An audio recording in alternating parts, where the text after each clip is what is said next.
Hey friend, how's it going? Thomas Decker here from GuitarRevolution.ca, and I'm here to help you and equip you to become the best lead guitarist you can ever be.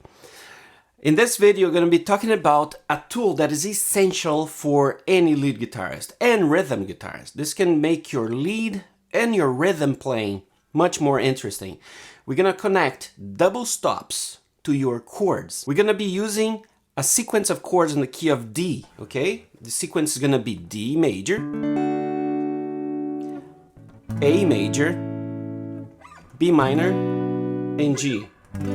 Classic 1, 5, 6, 4.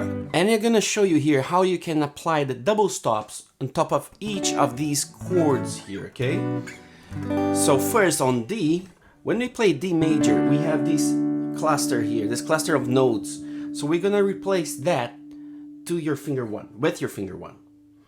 And you're gonna do a bar on B and G strings, and then you're gonna throw your finger 3 2 frets above. So I'm here fret 7 and throwing on the G string my finger 3 on fret 9. And I'm gonna do the same going up one string. So I'm gonna do D and G string. And then up A and D strings.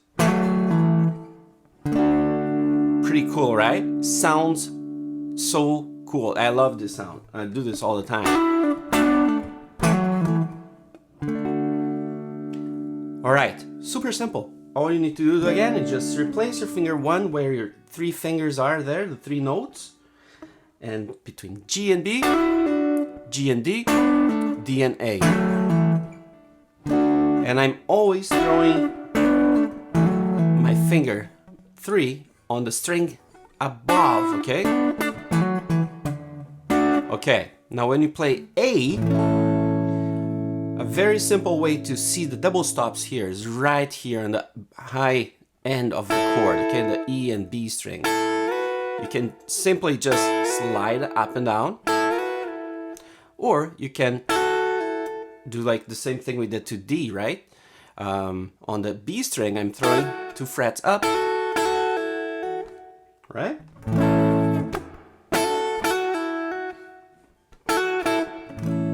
Or this was actually the very first one that I learned.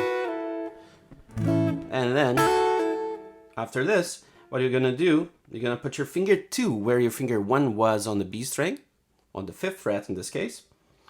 Finger 1 would go fret 4 on the G string, and again.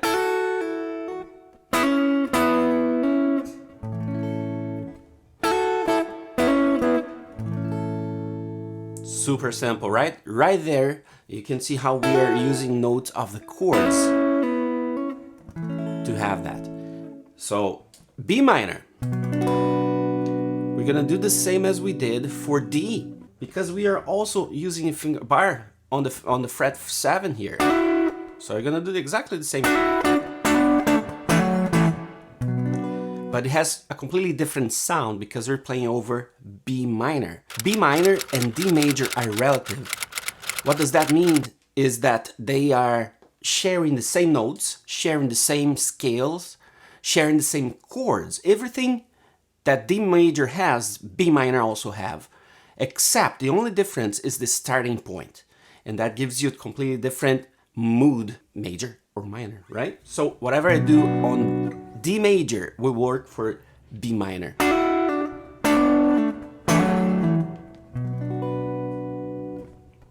Exactly what I did for D major. And then for G major, we're gonna use the same thing we used for A major because it's the same chord shape, right? So what we do, we can either do this slide or we can do this movement here and go back like we did for A, sorry. So,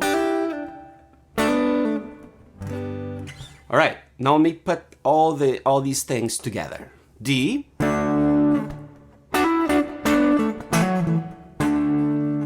A,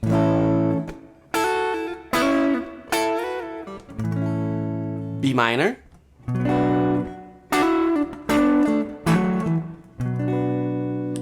and G major. And back to D. So we see we are playing the double stops techniques on top of the shape of the chords, right? For each shape we have a standard, a pattern that will work 99% of the times. So if you change the key, if you play the same thing that we just played in the key of E or F or C, C sharp, whatever, you can just transfer that knowledge, those double stops, to those chords, because we're not thinking of a key specifically, we're not thinking of a specific scale, we're not thinking of notes, we're thinking of patterns, of shapes, and that will apply every single time. The same way we apply shape of chords, we can apply the shape of double stops, of pentatonics, of scales, of arpeggios, of sixth intervals. This is one of the main tools every lead guitarist must have in their fingertips. If you want to go deeper in those tools, get your tool belt fully equipped. Just download my free 30-day lead guitar jumpstart guide PDF and work with me for the next 30 days to get yourself equipped, get your tools ready to go. I hope this video was inspiring and clarifying. Hope to see you in the next one. See you then.